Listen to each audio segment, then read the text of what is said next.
Uzun CSS dersligi CSS o'lcham birinchi paragraf mazmun. Bu qism darsligimizda asosliq tuvandagi ulgu misollarni ko'rib o'tamiz. Birinchi piksellik qiymat orqali rasm egizlik o'lchamini bekitish. Buning asli kodga qaraydigan bo'lsak, bu yerda bu rasmniki normal qiymati bu avtomatik deb berilgan bo'lsa, buningki cho'ng bo'lganda buning egizligini 160 piksel, kengligini 30 piksel deb holatda aniqlanmagandan keyin buning klass qiymatiga normal, cho'ng, kichik deb 3 xil qiymatni berdik. Bu yerdagi bu rasmniki obyekti o'xshashli bir rasm. Buningki unumini ko'rgan bo'lsak, endi holatda bu rasmning aslidagi kenglik egizligi 128 piksel holatda, aniki cho'ngaytirilgan rasm kichiklik holatda ma'qul ko'rindi. Aniki ikkinchisi persentlik qiymat orqali rasm egizlik o'lchamini bekitish. Mana qaraydigan bo'lsak, boshqa kodniki boshqa qismi o'xshaydi, faqat o'xshamaydigan qismi bu yerda egizligini 50 piksel, buningki 10 piksel deb holatda qiymat bergan. Buni bu to'r ko'rgich unumi qaraydigan bo'lsak, demak, buningdimi o'xshashlar persentlik qiymat orqali buningki cho'ng kichikligini ko'rish unumi yetgan.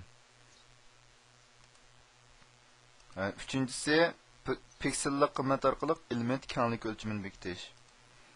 Buningdan biz bu rasmningki, masalan, bu kengligi 300 piksel deb qiymat bergan bo'lsak, aniki bu yerda ishlatgan har qanday rasmga nisbatan buningki kenglik qiymati 300 piksel holatda rasmni cho'ngaytib ko'rsatib berdi.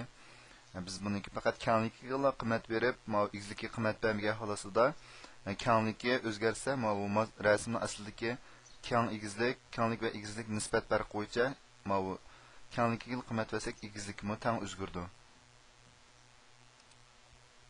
Uchinchi persent qiymat orqali element kenglik o'lchamini bekitish. Buningda bu aslidagi piksellik qiymatning o'rniga 50% deb berdik. Buning unumini ko'rsak, mana 50% holatda.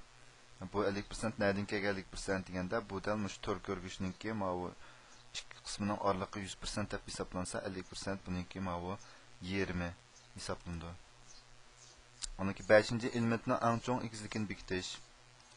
Buning kodini qaraydigan bo'lsak, masalan, buningga max height 10 px deb qiymat berdik.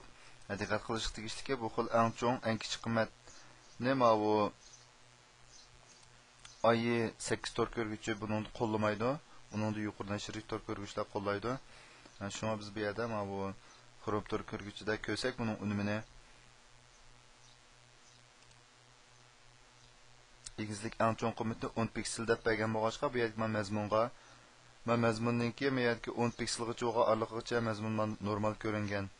Asli qisminingki mazmun bor qismlarining o'rniga bo'lsa, rasm buningki ustiga yutkilib, o'rnini egallab, holatda ko'ringan. 6-chi piksellik qiymat orqali element eng cho'ng kenglik o'lchamini bekitish. Buningda eng cho'ng kenglik qiymati 30 piksel deb qiymat berilgandan keyin buning unumini qaraydigan bo'lsak, holatda ko'ringan. 7-chi persentlik qiymat orqali elementning eng cho'ng kenglik o'lchamini bekitish.